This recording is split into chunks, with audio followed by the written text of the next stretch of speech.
Halo semuanya teman-teman, selamat malam. Senang banget bisa hadir di sini ngobrol sama kalian semua. Harapannya mungkin sesi ini bisa berjalan dengan dua arah ya teman-teman. Nggak cuman aku yang sharing, tapi teman-teman juga bisa sharing apapun yang mau ditanyain, yang mau diceritain mungkin pengalamannya gitu. Boleh banget. Kalau nanti ada yang mau nanya, please raise hand kalau mau on mic. Tapi kalau mau tanya di chat juga boleh gitu. I know maybe in your position lagi nggak mudah ya. Mungkin kerja nggak bersemangat aja kayaknya ngaruh kemana-mana gitu. Kadangkala bisa jadi em, mau memulai sesuatu yang baru jadi malas. Mau menyelesaikan sesuatu yang kita udah mulai juga jadinya lama. Atau ya banyak hambatan-hambatan lainnya. Atau mungkin kayak yang baru ngechat nih, mau masuk dunia kerja dan pengen belajar banyak. Jadi lebih paham ya terkait tantangan-tantangan nanti ke depannya yang bisa terjadi itu apa gitu. Hopefully teman-teman di sini semua bisa dapat insight dari webinar kali ini. Kita mulai sesinya bareng-bareng. Yuk, boleh tolong di next.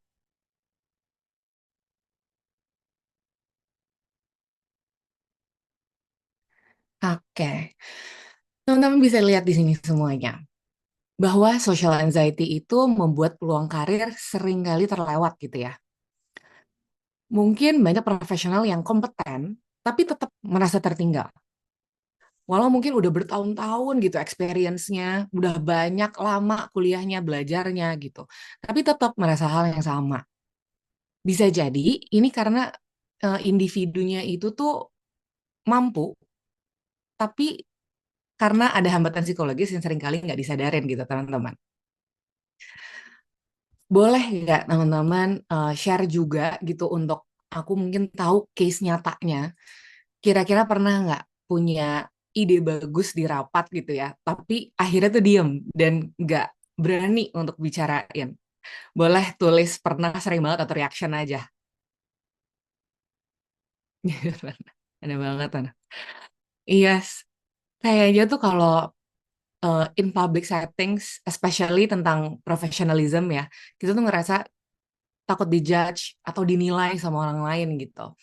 Dan banyak ya yang relate gitu. Kalau misalnya teman-teman bisa lihat juga di sini, kayaknya by data, by penelitian, sebanyak 73% loh pekerja di Indonesia yang mengalami tekanan di tempat kerja. Dan juga 41% bahkan berkembang ke gejala kecemasan ataupun depresi akibat pekerjaannya. Nah, karena banyaknya ketakutan itu, jadinya penderita social anxiety lebih sering menolak peluang-peluang yang ada di kantor, kayak promotion atau mungkin jadi spotlight gitu, yang memang membutuhkan visibilitas tinggi. Nah, boleh di next dulu.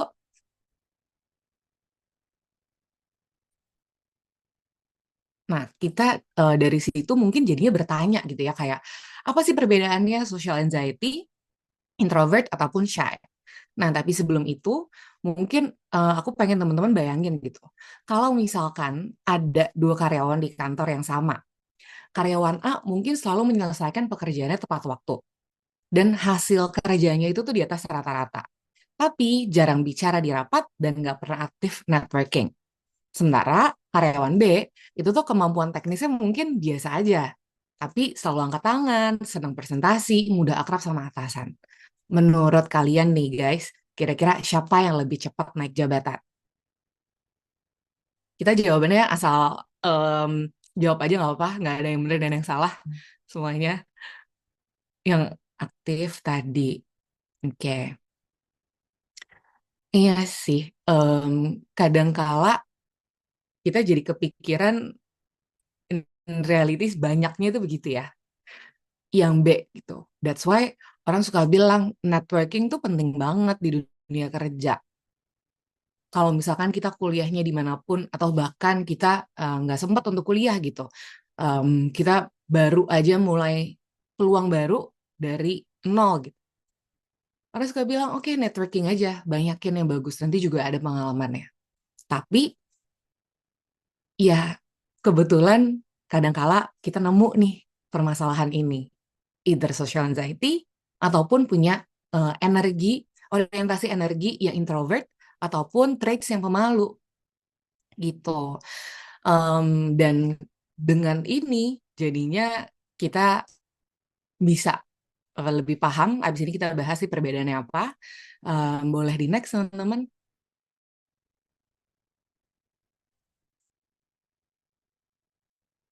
Nah, ini adalah perbedaan-perbedaan secara singkat gitu. Kalau misalkan nih teman-teman bilang ke diri sendiri gitu, emang saya introvert aja orangnya, atau lagi sharing sama teman-teman gitu, atau lagi nongkrong, terus diem aja, terus bilang kayak, ya emang introvert aja orangnya, wajar aja kalau diem. Nah, kita penting nih untuk mencari tahu dulu dan klarifikasi di awal bahwa secara klinis memang introvert dan social anxiety disorder serta traits shy itu adalah tiga ranah yang berbeda. Satu, introvert ataupun introversion itu tuh kita sering bilang sebagai orientasi energi gitu. Sementara kalau misalkan kita bedah gitu lebih dalam lagi, introvert ini adalah sumber gitu kali ya mungkin menguras energinya saat bersosialisasi dan juga mengisi ulangnya dengan kesendirian. Tapi inti kuncinya mereka itu bisa kok sebenarnya kalau harus presentasi di depan, memimpin rapat, tanpa ketakutan yang ekstrim. Namun iya butuh recharge setelahnya gitu kayaknya kayak aduh capek ya, aduh pengennya sendirian aja, pengennya rebahan gitu habis ini wajar karena memang ini adalah cara dia untuk ngambil energinya ulang. Sementara yang kedua yaitu rasa malu ataupun traits pemalu itu tuh adalah respons adaptif yang normal. Kayak rasa gugup muncul saat pertama kali ketemu orang baru, atau teman-teman mungkin ketemu sama pasangan, calon pasangan mungkin, atau orang yang ketemu di tempat profesional gitu. Tapi lama-kelamaan itu akan perlahan tuh mencair. Ada warm up effect-nya gitu setelah percakapan mengalir. Dan ini hampir dialami oleh semua orang. Lalu yang ketiga, ini adalah social anxiety disorder. Jadi, ini adalah kondisi klinis, teman-teman, yang berdasarkan ICD-11 ataupun kitab diagnosa dari teman-teman clinicians lah gitu di dunia medis. SAD ini kita tandai oleh ketakutan yang menetap, irasional, dan sangat intens terhadap satu ataupun lebih situasi sosial di mana individu itu tuh ngerasa sering dialamin, diobservasi secara berlebihan dengan orang lain, dan akhirnya dievaluasi secara negatif ataupun dipermalukan gitu. Dan dengan ini kecemasannya tuh lama-lama bisa meningkat seiring berjalannya situasi sosial dan berujung pada avoidance yang merusak fungsi kerja ataupun akhirnya bisa jadi melakukan hal-hal yang tidak seperti direncanakan sebelumnya gitu. Boleh tolong di next.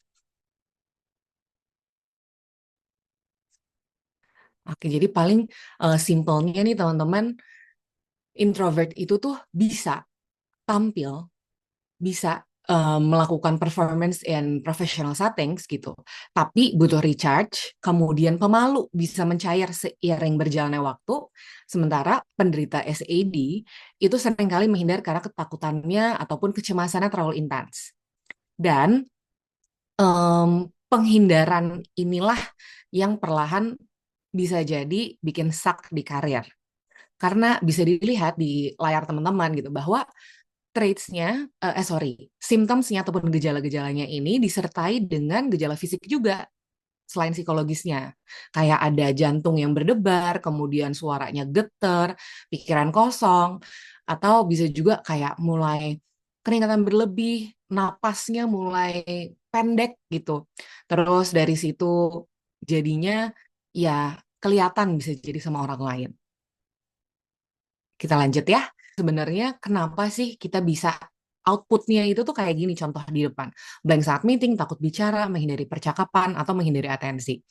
Kalau teman-teman bisa lihat di chat, mungkin inilah dasar pemikirannya. Kayak takut dihakimi, takut dinilai, kemudian takut salah, terus dari situ mungkin jadi ada evaluasi-evaluasi lah gitu ya. Baru tuh jadi berkembang, jadi cemas. Dari situ mulai muncul memperhatikan diri sendiri secara berlebihan gitu, kayak aduh aku ngomongnya udah cukup baik belum ya, nada bicaraku gimana, ekspresiku gimana, dan lain itu. Lama-lama kecemasannya makin bertambah, ada gejala fisiknya yang muncul, semakin deh gitu. Mungkin sebelum lanjut, aku pengen nanya dulu sama MC kita tadi, ataupun moderator kita, Kak Dina gitu ya. Em, Hai Kak Dina, Gimana gimana? kalau Kak Dina sendiri boleh nggak kasih contoh gitu? Kayaknya kan tadi Yes, jadi yes. pembuka ya Kak, jadi face yang membuka dari webinar ini gitu.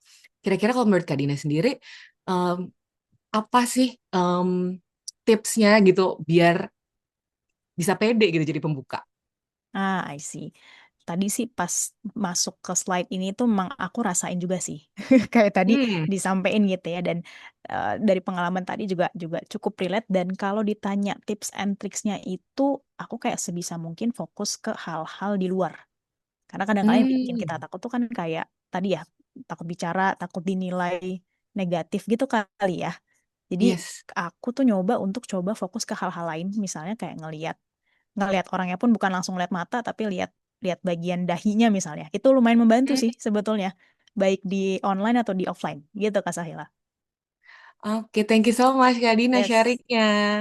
Teman-teman boleh banget tuh catat, karena Kak Dina juga seorang psikolog klinis dari Indo Psycare yang pastinya udah cukup handal gitu ya dalam menangani hal-hal kayak gini. Tips-tips kayak gitu bisa jadi hal singkat yang teman-teman bisa catat dan praktikkan secara berkala.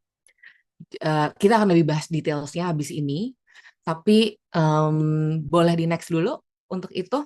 Tadi teman-teman udah sharing, Kak Dina juga bilang ya ada juga tuh tetap rasanya, walau mungkin kita hari-hari menangani kasus serupa gitu, tapi walaupun dengan pengalaman yang begitu banyak, tidak berarti eh, ketakutan ataupun kecemasan atau ketakutan ataupun kegugupan gitu ya, itu tidak terjadi di semua orang, teman-teman.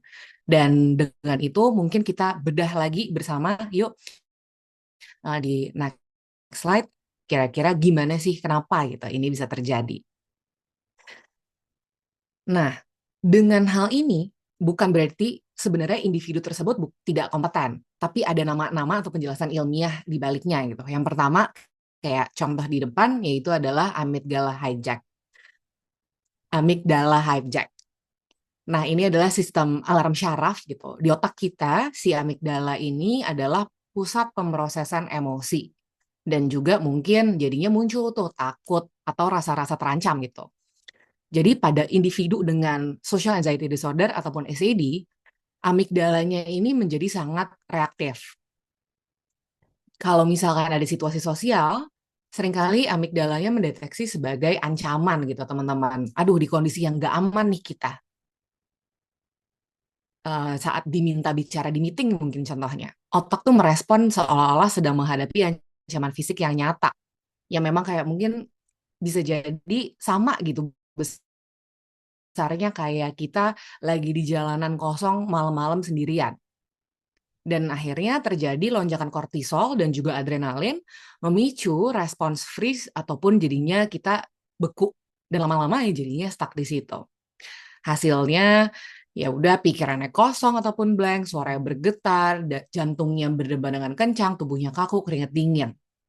Hal ini bukan terjadi karena nggak kompeten atau nggak siap, tapi memang respon biologis yang tidak bisa dikendalikan dengan kita bicara kayak ya udah, yang penting berani aja gitu.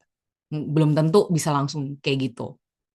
Jadi ya sistem alarm otaknya terlalu sensitif terhadap situasi sosial. Nah, ada lagi penjelasan yang lain, boleh di next.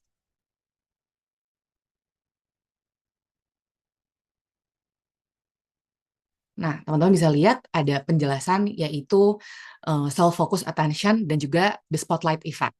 Yang pertama, self-focus attention adalah kondisi di mana fokus dan juga kesadaran itu berbalik ke dalam terus. Sesuai yang tadi Kak Dina juga sharing dan teman-teman sharing gitu. Eh, Menuju pikiran, perasaan, sensasi fisik, atau penampilan diri sendiri aja. Dan dari ini tuh juga bisa teman-teman kalau mau baca gitu ya, ada teori yang menjelaskan yaitu Clark and Wells. Jadi model model kognitif yang di-share sama Clark and Wells ini tuh memang menjelaskan bahwa penderita kecemasan sosial ataupun social anxiety disorder itu tuh mengalihkan fokus dan perhatian ke dalam dirinya sendiri doang, bukan ke audiensnya. Satu presentasi daripada fokus ke materi mau kayak gimana atau ke orang-orangnya, kapasitas working memorinya itu udah habis disita untuk mengamati diri sendiri. Apakah suara saya bergetar, wajah saya tuh memerah atau enggak?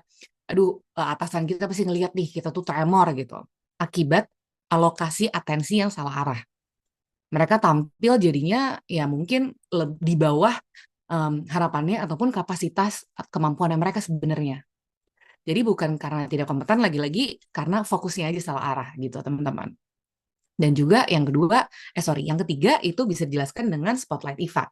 Jadi bias kognitif bernama spotlight effect ini membuat individu sangat yakin bahwa seluruh ruangan itu tuh sedang menyoroti setiap kesalahan kecilnya gitu secara mikroskopis.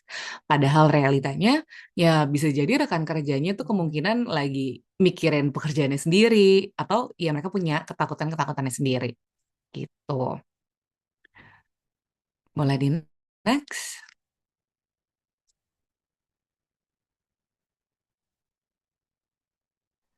Nah, dengan penjelasan-penjelasan tadi, biasanya itu kan kita stuck tadi ya sama diri sendiri. Kita jadinya mengembangkan safety behaviors dari ketakutan ataupun kecemasan kita. Individu dengan social anxiety disorder berpegang teguh nih sama safety behaviors ini. Tapi kalau kita bisa lihat di depan, solusi jangka pendek tersebut bisa merusak dalam waktu jangka panjangnya. Ada beberapa contohnya. Yang pertama itu adalah meeting paralysis. Jadi kita sebenarnya punya ide yang bagus, tapi nunda bicara mulu ya. Akhirnya rekan lain duluan tuh yang menyampaikan ide yang mungkin mirip dan mereka yang dapat acknowledgement gitu. Pasti di hati kayak, aduh nyesek banget padahal sebenarnya aku bisa juga. Kemudian ada script word for word. Di sini adalah menghafal presentasi kata per kata. Terdengar kaku dan tidak natural seringkali. Justru menurunkan kepercayaan dari audiensnya gitu. Kemudian speed talking, berbicara sangat cepat agar rapatnya itu segera selesai. Akhirnya pesannya tidak tersampaikan dengan baik. Atau kadang-kadang ada juga nih teman-teman yang nggak nyadar. Kalau lagi presentasi gitu, mungkin audiensnya, atasannya itu tuh bisa kayak pelan-pelan aja. Atau mungkin mereka nyadar gitu kalau kamu baca presentasi ya gitu karena kita word for word mungkin gitu. Ada contoh lainnya di next slide. Nah, ada juga avoiding small talk. Jadi ini kayaknya teman-teman banyak nih kita temukan dalam hari-hari gitu. Kayaknya aduh males ngomong sama orang lain, udah pura-pura main HP aja. Kalau sebenarnya kita nggak ngapa-ngapain, kita cuma mencet-mencet doang gitu. Nggak mindful juga gitu lihat informasi yang ada di handphone. Kalau misalkan tahu ada orang banyak, ya udah main HP aja. Bisa jadi ya udah kehilangan peluang networking gitu. Kemudian ini juga nih fenomena yang banyak bahwa kayaknya kita lebih suka di chat ya daripada di telepon.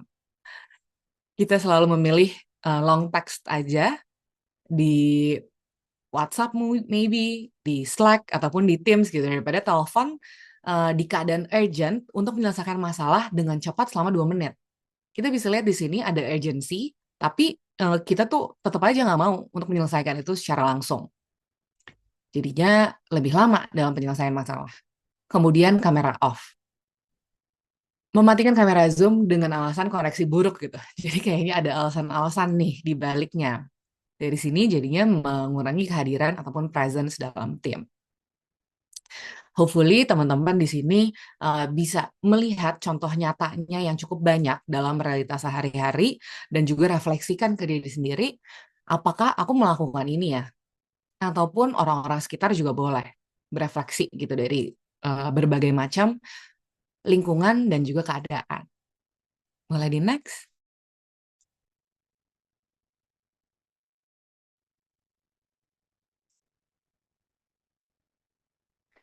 Tapi dari itu semua yang teman-teman tadi aku minta refleksikan gitu ya, apakah teman-teman mengalami hal tersebut, apakah melakukan juga, akhirnya the biggest career cost adalah missed opportunities. Banyak banget sebenarnya kesempatan yang kita bisa dapat ataupun kesempatan yang kita bisa ambil gitu. Jadi kita lihat ada dampak nyatanya ke karir.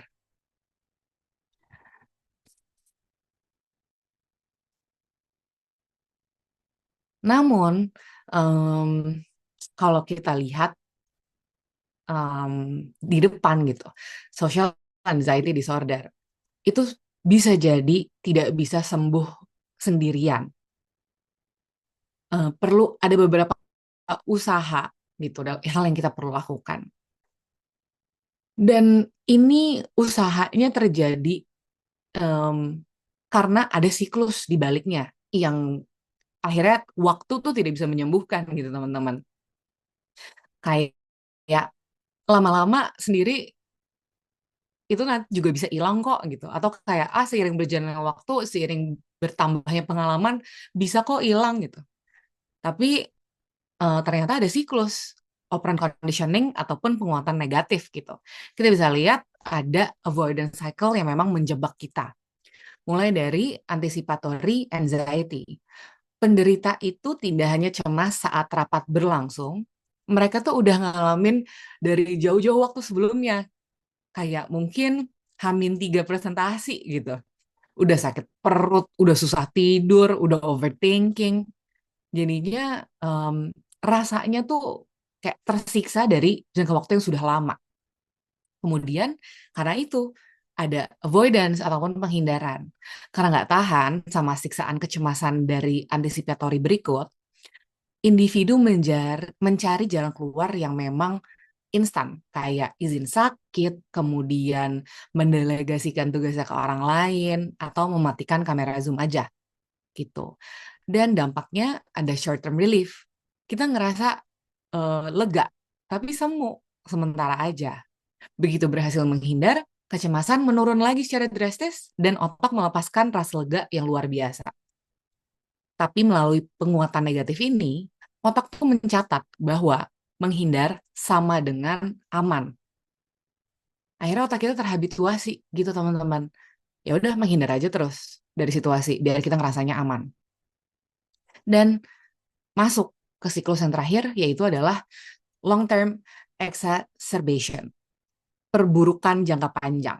Karena menghindari, struktur kognitif tidak pernah belajar bahwa situasi sosial itu sebenarnya aman kok. Dan ada spektrumnya, gitu. Kayak ada situasi-situasi yang memang ringan banget, ada yang mungkin menuju ke sedang, ataupun akhirnya jadi berat gitu. Semuanya tuh udah otomatis berat aja terus. Padahal sebenarnya ada kok yang aman-aman gitu. Dan di kesempatan berikutnya, kecemasan muncul lebih besar, lebih kuat lagi. Siklus ini akhirnya mengunci mereka dalam stagnasi karir. Jadi setiap kali menghindar dan rasa lega gitu teman-teman, perilaku menghindar itu diperkuat, bukan dilemahkan. Itulah kenapa SID secara klinis terkenal sangat persisten dan nggak bisa sembuh hanya dengan berjalannya waktu. Dengan itu pertanyaan baru muncul, gimana cara ngatasinnya ya?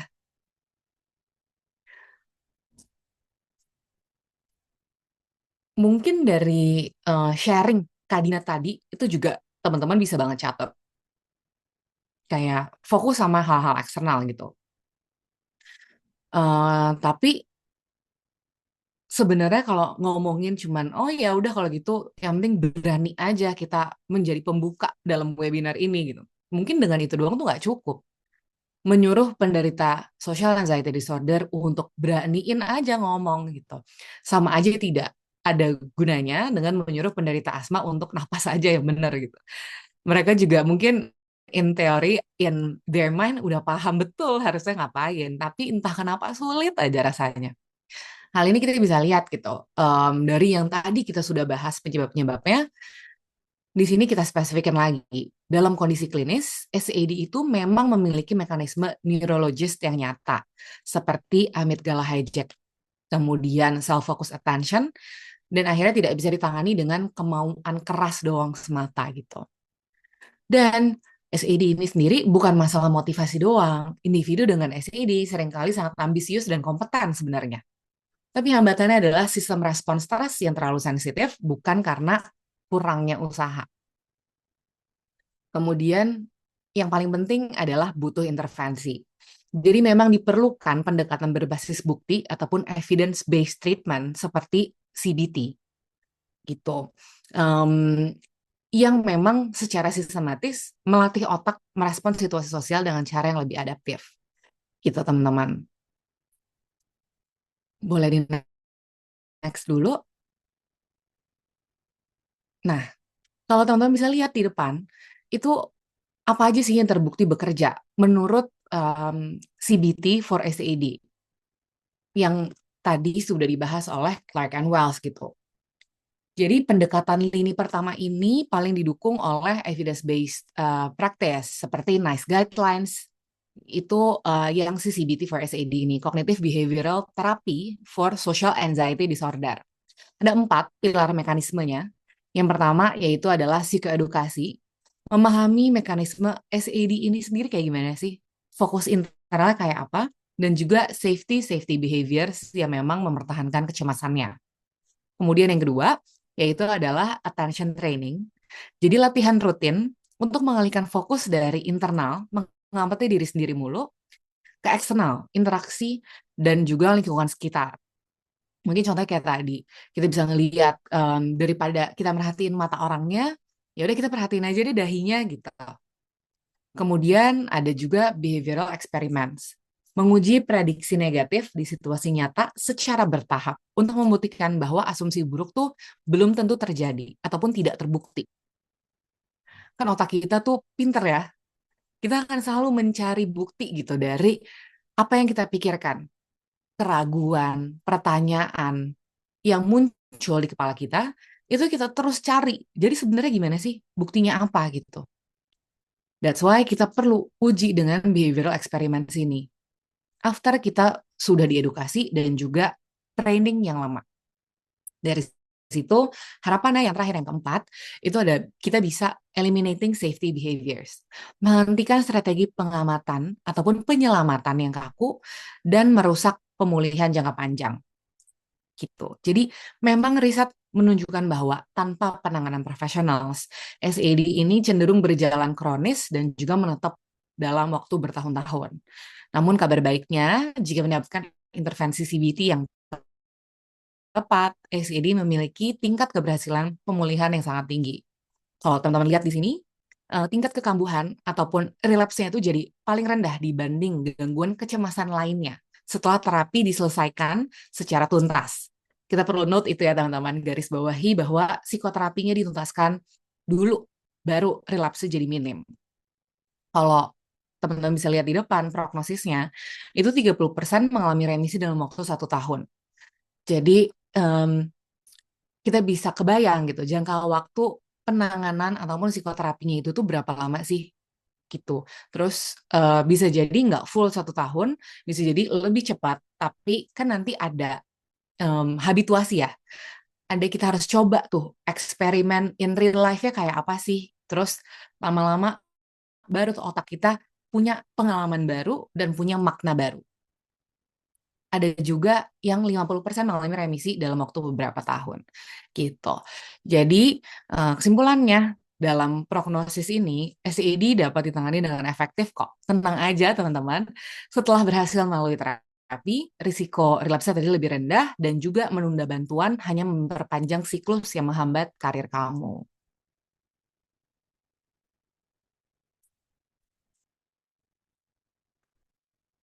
Oke. Jadi please teman-teman di sini mungkin aku bisa sebelum ke Q&A gitu kali ya, aku bisa menutup dengan kalimat ambillah kendali dalam karir kalian sendiri. Jangan biarkan kecemasan tuh menghentikan langkah kamu. Karena merasa stuck itu adalah hal yang wajar pastinya. Tapi kamu nggak harus menghadapin sendirian. Dan kalau memang untuk mengambil kendali dalam karir kamu, tentukan jalan keluarnya bersama tim clinician scientist kami. Bisa banget teman-teman bisa konsultasi bisa nanya-nanya gitu melalui kontak yang ada di sini. Paling gitu.